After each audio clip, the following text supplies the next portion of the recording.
नमस्ते दोस्तों।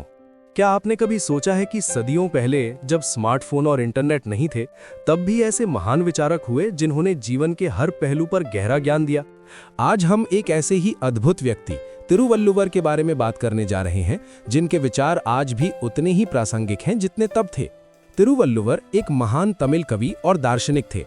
उनके जीवन काल को लेकर सटीक जानकारी थोड़ी अस्पष्ट है, लेकिन आमतौर पर उन्हें 300 ईसा पूर्व और 7वीं शताब्दी ईस्वी के बीच का माना जाता है, जिसमें सबसे प्रचलित धारणा उन्हें पहली या दूसरी शताब्दी ईस्वी का मानती है।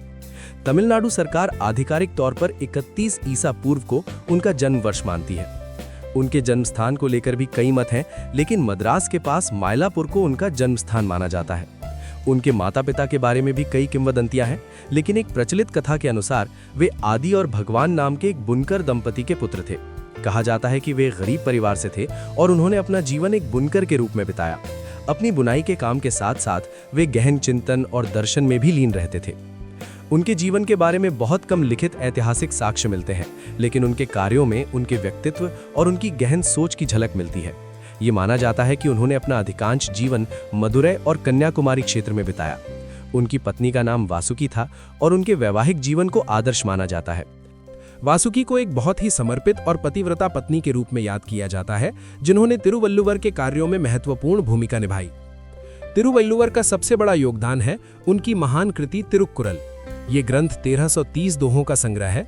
इन दोहों को 3 भागों में बांटा गया है: अरम, पोरुल और इनबम। इन तीनों भागों में जीवन के हर पहलू पर मार्गदर्शन मिलता है।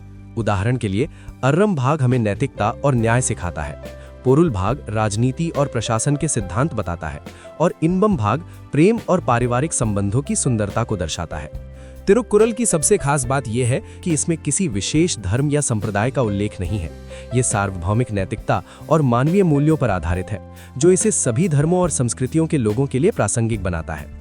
इसमें ईमानदारी, दया, विनम्रता, आत्मसंयम और न्याय जैसे गुणों पर जोर दिया गया है। तिरुक्कुरल को कई भाषाओं में अनुवादित किया गया है, जिसमें लैटिन, इंग्लिश, हिंदी, मलयालम, तेलुगु और कई अन्य भाषाएं शामिल हैं।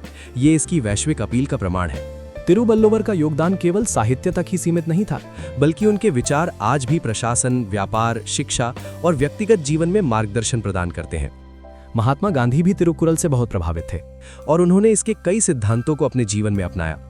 तिरुवल्लुवर की याद में कन्याकुमारी में एक भव्य मूर्ति स्थापित की गई है, जो 133 फीट ऊंची है, जो तिरुक्कुरल के 133 अध्यायों का प्रतिनिधित्व करती है।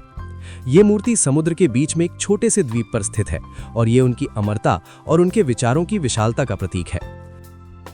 तिरुवल्लुवर ने हमें सिखाया कि ज्ञान केवल किताबों तक ही सीमित नहीं है, बल्कि ये हमारे जीवन के हर छोटे बड़े पहलू में निहित है। उनके कुरल हमें बताते हैं कि कैसे एक नैतिक, सफल और संतुष्ट जीवन जिया जा सकता है। उनके विचार आज भी हमें सही राह दिखाते हैं और हमें एक बेहतर इंसान बनने के लिए प्रेरित करते हैं।